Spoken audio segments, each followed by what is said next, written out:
গ্রামটায় কিন্তু এখনও বন্যা হয়েছিল, এখনও কিন্তু পানি নামেনি, আপনারা দেখতেই পাচ্ছেন। ঠিক আছে, তো আপনারা দেখুন, আপনাদেরকে দেখাতে থাকবো। আপনারা দেখতে দেখতে আমার ভিডিও কিন্তু দাদা লাইক কমেন্ট শেয়ার করে দেবে। হ্যাঁ, আপনাদের জন্য কত রিস্ক নিয়ে আমি ট্রেনের মধ্যে থেকে ভিডিও বানাচ্ছি। আপনারা লাইক কমেন্ট শেয়ার করবেন। ভাইটা এই ভিডিওটা আমার ভাইরাল হওয়ার চান্স বেশিরভাগ আছে।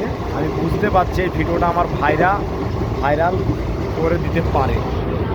তো এই ভিডিওটা যদি আমাদের ভাইরাল হয়ে যায়, তাহলে আপনারা বুঝতেই পারছেন।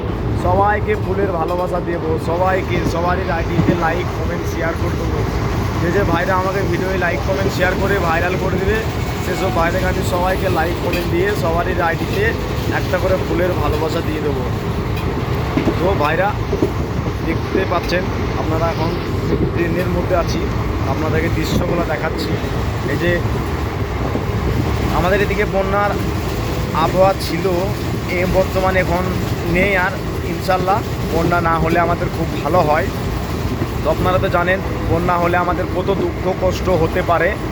তো সেই কারণেই বলছি, বন্যাটা না হওয়াতে আমাদের খুব পরিবর্তনকালে আমরা ভালো আছি। বন্যাটা হলে পারে কোথায় কী গরিব মানুষ দাদা বুঝতেই পারছেন, খেতে খায়, সেসব মানুষদের কত পরিশ্রম হবে, ঘর বাড়ি ভেঙে যাবে। তো ইনশাল্লাহ বন্যাটা আমাদের এলাকার দিকে হয়নি, খুব সুন্দর, ইনশাল্লাহ খুব ভালো।